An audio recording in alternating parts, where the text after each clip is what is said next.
Alors pour évoquer cette mobilisation des cheminots, nous recevons sur le plateau Gauthier Takela, je prononce bien votre nom, cheminot, vous êtes conducteur de RER et ceux qui ne gâtent rien, bravo à vous, vous êtes sociaux du média. Alors vous avez manifesté aujourd'hui de la gare de l'Est à la gare Saint-Lazare, vous êtes syndicat Force ouvrière, mais vous vous exprimez ce soir en votre nom, ah oui, tout à fait. Voilà, et pas au nom de votre organisation syndicale. Alors, la première question, elle est simple. Hein. Vous avez fait grève le 22 mars, on vous avait d'ailleurs suivi pour le média à l'époque.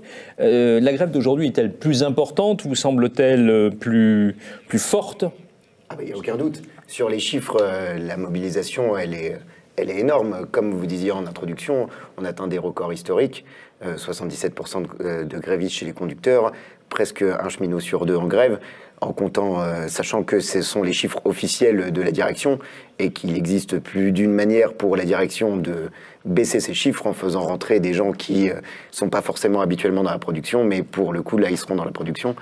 Donc du coup, forcément, ces chiffres, ils sont historiques et ça montre à quel point les cheminots se sentent investis dans ce combat et se sentent prêts à la bagarre et prêts à défendre coûte que coûte, jusqu'à la mort, s'il le faut, le service public. Alors, hier, Elisabeth Borne a dit dans Le Parisien, je la cite, que le gouvernement tiendra bon. Est-ce que les grévistes sont prêts, du coup, pour ce bras de fer qui s'annonce tout de même musclé? Chez les cheminots, la tendance générale, elle est que, d'une part, la majorité des cheminots sont contre ce projet dans son ensemble. Voilà, on pense que cette histoire de concertation, tout ça, c'est de l'enfumage. On a des exemples de services publics où il y a eu de la concertation et où on nous a répété à corps et à cri qu'il n'y aurait pas de privatisation, et puis la privatisation est là. Et la deuxième chose, justement, c'est que les cheminots ont vraiment cette sensation d'être le dernier rempart, le dernier service public avant la fin d'une conception du service public et du service tout court. Voilà. Après nous, il ne reste plus que la Sécu et les fonctionnaires, et puis après, ce sera la libéralisation totale de tout et n'importe quoi. Alors, tout le monde a bien compris qu'il y avait une bataille de l'opinion dans ce conflit et qui allait être essentielle, voire déterminante. Bien évidemment, on connaît les arguments, les cheminots privilégiés qui prennent en otage les usagers. Hein, c'est tellement classique qu'on connaît l'ancienne du gouvernement. Comment allez-vous faire pour éviter justement que cette bataille de l'opinion se retourne contre vous ? Moi, je vous dirais que la bataille de l'opinion, contrairement à beaucoup de grèves précédentes où médiatiquement on n'était pas soutenu et pour les usagers, on passait pour des privilégiés. Je pense que cette bataille de l'opinion, elle est déjà presque gagnée, puisque je ne sais pas si vous avez vu, moi je ne suis pas très réseaux sociaux, mais sur Twitter, le tweet numéro 1, il y a quelques jours, c'était « Je soutiens la grève des cheminots ». Et je veux dire, ça c'est pas le gouvernement qui le fait lui-même, c'est bien les gens qui utilisent Twitter et donc les usagers de la grève, les usagers de la SNCF, qui se mobilisent à nos côtés. On en a vu encore aujourd'hui en manif. C'est dire que les usagers ont aussi conscience que les cheminots, ils font pas grève pour le plaisir, ils font pas grève pour garder leur statut de privilégié, ils font grève vraiment pour une conception du service public, et puis parce que les exemples de la privatisation, même si Elisabeth Borne nous répète à corps et à cri qu'on ne privatisera pas, mais on le sait tous qu'elle va privatiser, la privatisation n'a jamais rien apporté de bon pour les usagers. Donc forcément, les usagers ne peuvent être que de notre côté, et je pense que c'est une des clés du combat de cette année par rapport à plein d'autres grèves auxquelles moi personnellement j'ai participé en tant que cheminot. C'est que on a vraiment une sensation d'être soutenu par énormément de gens usagers, et pas forcément, mais vraiment, on a vraiment la sensation de ne pas être les seuls. Alors, ce matin, en Assemblée Générale, on vous a vu, vous avez voté pour la grève reconductible. Est-ce que vous êtes prêt là pour faire une grève pendant 3 mois, ce qui est quand même énorme? Est-ce qu'on est prêt? On n'a pas vraiment le choix, en fait. La question, elle est simple, c'est pourquoi fait-on grève? Est-ce qu'on fait grève juste pour le plaisir de faire grève, ou est-ce qu'on fait grève pour gagner dans le rapport de force? Nous, vous l'avez vu ce matin à l'AG, le rapport de force, il est clairement établi, ce projet, on n'en veut pas. Donc la seule arme qui nous reste, c'est la grève. Voilà. Donc, soit on fait grève pour gagner, soit on fait grève pour négocier. Nous, on a décidé à Paris Nord de faire grève pour gagner, et on va se battent pour ça. Donc on va faire ça tous les jours, on discutera de la grève tous les jours et on sera prêt à se battre. Après, il y a d'autres moyens de tenir, il y a des caisses de grève, il y a des actions envers les usagers, etc. De toute façon, la grève, c'est un combat dur, c'est quelque chose pour lequel on s'engage, c'est pas quelque chose d'anodin, on se dit, tiens, je vais faire grève à la maison tous les 2 jours pour le plaisir de partir en vacances.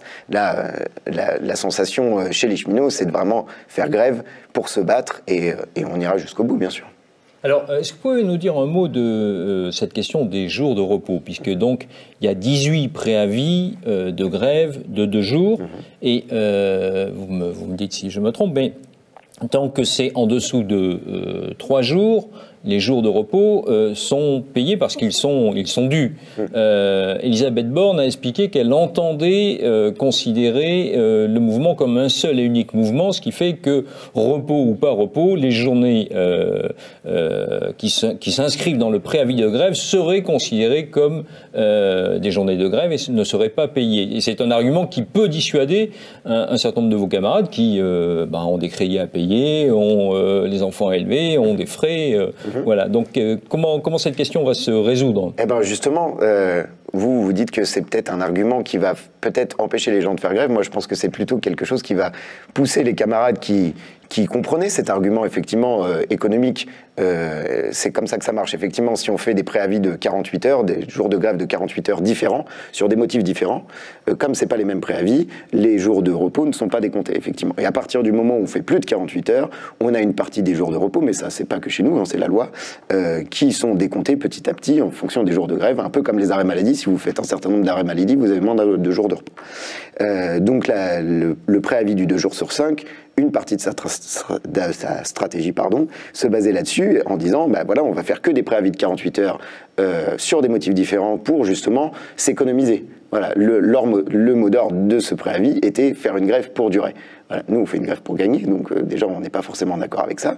Et en plus, effectivement, comme vous dites, Elisabeth Borne a décrété, et la direction de la SNCF l'a décrété tout autant, que pour eux, ils allaient considérer que ce préavis était le même, et donc du coup, décompter les jours de grève comme si c'était le même préavis, et même si l'interprétation, chacun interprète le règlement comme il veut, et la SNCF a quand même clairement dit que si les syndicats l'interprétaient de manière différente, ils pouvaient toujours attaquer au prud'homme, ça durera 6 ans, et ils se feront payer peut-être leur repos dans 6 ans, si la SNCF existe encore, ce qui n'est pas certain. Voilà. Donc du coup, c'est un argument après pour faire peur. Voilà, pour faire peur. De toute façon, la direction, elle est rentrée dans, si vous voulez, elle suit en cela le gouvernement Macron. C'est-à-dire Macron, lui, il est, comme aurait dit Juppé en 95, droit dans ses bottes. C'est-à-dire, nous, cette réforme, on va l'appliquer, machin. Elle a lâché un peu du lest en disant, finalement, on ne le passera pas par les ordonnances, on va le passer au Parlement où on a la majorité, donc de toute façon, ils le passeront quand même. Et donc, du coup, ils sont droits dans ce qu'ils ont prévu de faire, parce que de toute façon, les cheminots, ils doivent tomber. Une fois que les cheminots seront tombés, la contestation sociale, elle aura beaucoup moins de prise. Je veux dire, les mouvements sociaux, les cheminots, ils ont quand même cette responsabilité historique. En général, quand d'être le fer de lance. D'être un fer de lance. Alors, j'aime pas trop cette expression parce que la grève, elle appartient à chacun. C'est pas parce que les cheminots sont en grève que tout le monde doit faire grève et inversement.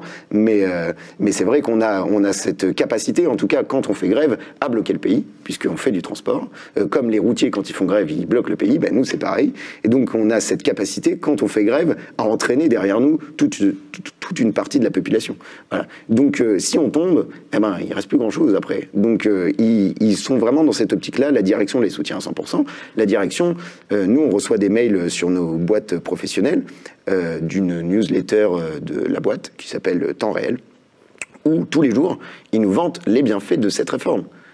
Mais vraiment, texto, hein, je pourrais vous les montrer si vous voulez, c'est magique. Je veux dire, c'est du discours bureaucratique monstrueux où ils nous vendent vraiment en nous disant qu'on perdra rien, etc., que c'est génial et que youpi, oulala, la concurrence, c'est super, quoi. Alors que la majorité des cheminots et le nombre de grévistes le prouvent, est totalement contre ça. Donc on a vraiment un décalage entre la direction et le gouvernement et les grévistes. Et c'est une lutte, hein, je veux dire, c'est vraiment 2 conceptions du service public qui s'opposent.